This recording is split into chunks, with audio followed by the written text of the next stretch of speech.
I thought you were a senior. Optical illusion. A chair adds a year. Welcome to Ms. Mojo Glow.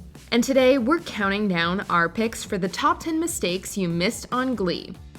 Number 10. What happened to Principal Figgins' approved song list? A raunchy performance of Salt and Peppa's Push It by the New Directions upsets all the parents. So Principal Figgins gives Mr. Schuester a list of pre-approved songs the Glee Club can perform that are guaranteed to avoid controversy for the school. I took the liberty of calling my pastor to provide a list of family-friendly songs that reflect our community's values. Will accepts the list and laments how limiting the tunes will be. But in reality, it doesn't seem like Figgins' list affected the Glee Club at all. The New Directions continue to perform like usual, including the songs Last Name and Somebody to Love at invitationals just 3 episodes later. Number 9. Sam isn't left-handed. Y'all can use your left hand for anonymity. But I'm left-handed. And use a foot. Exactly 100 episodes into Glee, Sam finally reveals the answer to a question probably no Glee fan had even considered asking. Which is his dominant hand? He states pretty confidently that he's left-handed. What makes this interesting is that he's been shown to be right-hand dominant throughout the series. Maybe he's just a little confused about his rights and lefts, but it's still a strange line to be included that really doesn't affect the episode's plot at all. Number 8. Ryder forgets he quit Glee Club.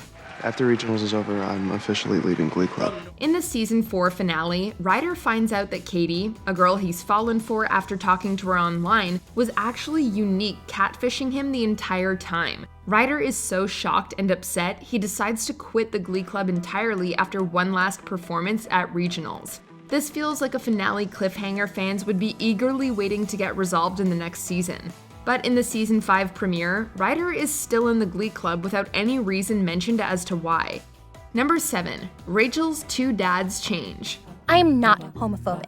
In fact, I have 2 gay dads. In Glee's pilot, a lengthy introduction monologue from Rchel gives us a ton of information about her backstory, including her birth by surrogacy to her 2 gay dads. A shot of some photographs in Rchel's locker reveals what her dads look like, and from what we hear, they certainly seem like a very happy and loving family. 2 seasons later, we finally meet Rchel's dads, but they look totally different from the men we saw in those original pilot photographs.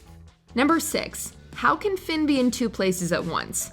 This blink and you'll miss it error is hard to spot initially, but once you see it, you'll wonder how it ever made the final cut. Puck recruits all of the boys of the Glee Club to help him perform a cover of Kiss's Beth dedicated to Quinn and her child that he hopes will be named after the song. Oh Beth, what can I do? Finn was sitting behind Quinn initially before getting up to sing with the rest of the boys, but a reaction shot of Quinn shows him, or at least his shoulder, sitting behind her again. It's pretty impossible that Finn could magically be in 2 places at once. Number 5. Will Schuester's unmemorable vest. We all know Mr. Schue is fond of a good vest. Whoa, that one's a keeper. I wore this the first week of Glee Club. Apparently his collection is so vast that even he can't keep track of them all. When Mr. Schue and Emma are going through his vests, Will points out a gray patterned vest that he says he was wearing when they first met. However, in a later episode, we see a flashback to the moment Will and Emma met. The vest he's wearing is a brown one that's completely different from the one he showed Emma. He may have forgotten which vest he was wearing, but at least he says he'll never forget how he felt in that moment. Number 4. Blaine's age changes. I am incredibly grateful for the belief you've all given me as a junior member to lead you all in these wonderful songs this year. When Blaine was first introduced, he fulfilled the role of a sort of mentor to Kurt as someone who had been out of the closet a little longer and was more self-assured in his sexuality. Though never explicitly stated, it was implied this meant Blaine was older than Kurt. But Blaine refers to himself as a junior member of the Warblers in the same year that Kurt is a junior. Later on, Blaine is established officially as a junior though. He canonically remains 1 year behind Kurt for the rest of the series.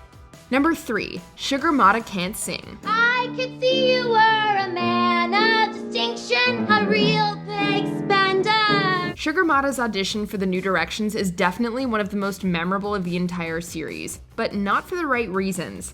Like a bad American Idol audition you can't look away from, she was off-key and tone-deaf. This made her become the first person to actually be rejected from the Glee Club. Later, Sugar joins the Trouble Tones and eventually becomes part of the New Directions. Though she doesn't ever get any big solos like Rchel or Mercedes, her terrible singing is never brought up again. Number 2. Artie's age changes. My mom and I got in a really bad car accident when I was 8.